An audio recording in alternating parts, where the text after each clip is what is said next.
I knew Fritz Russ back in the late 90s. I got to meet him, and what a gentleman. And he was constantly urging, in his very gentleman-type way, to put together biology and engineering. That's bioengineering. Russ Prize is intended to reward researchers and inventors who have had a significant impact on the human condition in the field of bioengineering.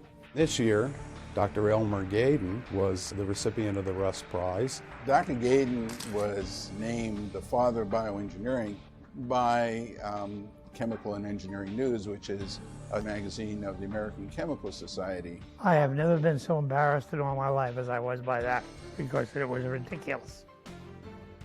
You know, it was some editor's idea. I think it was on the cover, no less.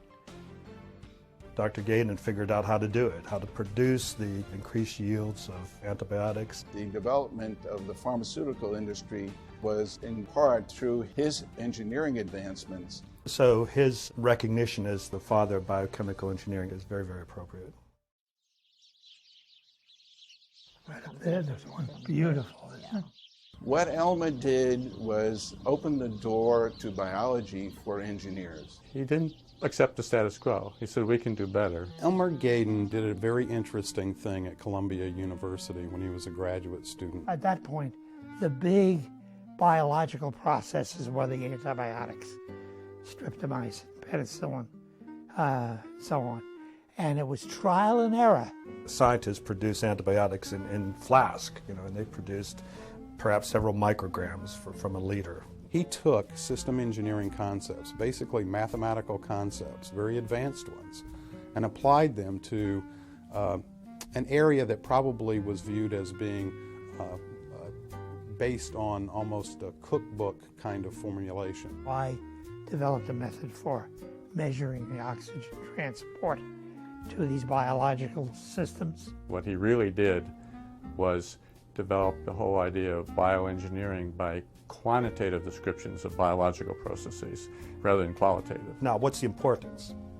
The importance is being able to treat a few people before his engineering discoveries to millions of people afterwards. It was clever. It was not very elegant, it was simple. We take for granted today putting oxygen into the fermenter, stirring it at the right temperature and so forth. That wasn't known in his era. Sometimes good things are simple, even if they're not elegant. Some of the leading scientists at MIT, University of Pennsylvania, Berkeley, these are the academic children and grandchildren of Elmer Gaden. Jerry was a student at Columbia. This was now when I had finished working and going back to Columbia to teach. And I met Jerry as a student. What was special? Why did I get to know Jerry well? I studied with Elmer for about a year doing my master's thesis. Yeah, that was it. And in the class was a young woman, Jane Schwartz. We began dating. One thing led to another, as the saying goes, and we got married. I was best man at their wedding.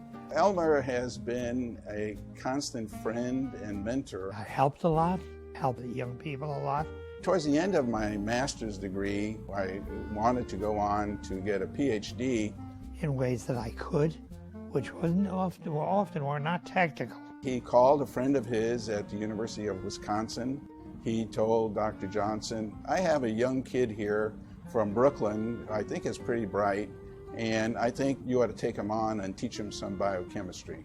I'm a teacher, that's what you're supposed to do. On the basis of that phone call, I got a fellowship to the University of Wisconsin. Elmer was very, very kind to me. I ended up being helpful to Danny. All through the years, every time a personal meeting would tell me, what papers I should be listening to, which is good, which is junk, don't bother waste my time, what area which is opening, what I think I should be doing my research in. Danny was younger and smart and wanted to, I guess, it was good for him to have somebody who was a little more modern. Elmer's very broad. So he totally believes in a very broad education. I had so many interests that were not chemical engineering. He would not only say, you should have a little bit of all core engineering disciplines, mechanical, electrical, etc. But he would say you better have more than that. You better have history and literature. I always enjoyed history. I love it today.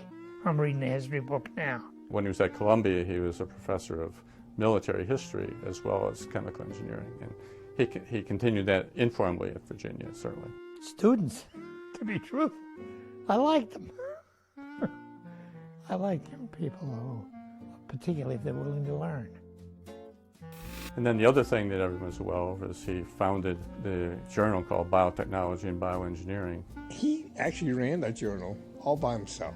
He was editor of this journal for 25 years. As the editor, he would get a manuscript, send it out, reviewers would return with their comments saying, accept, don't accept, this will be changed. Almost always his reply to the author was a handwritten note. Well, because I enjoyed doing it, and I met a lot of people. I think there's colleagues all over the country who have those notes preserved in their files because the note would cover, frankly and honestly, whatever the decision was in the manuscript, and then there'd always be some other words of encouragement. He set this tone for what this field was going to be like. His influence on people was very profound and very personal. Elmer should be very proud that through him, he has sort of bred a large number of people who are in academia, and as well as industry. What do you feel like your greatest contribution has been? He was a good teacher, period.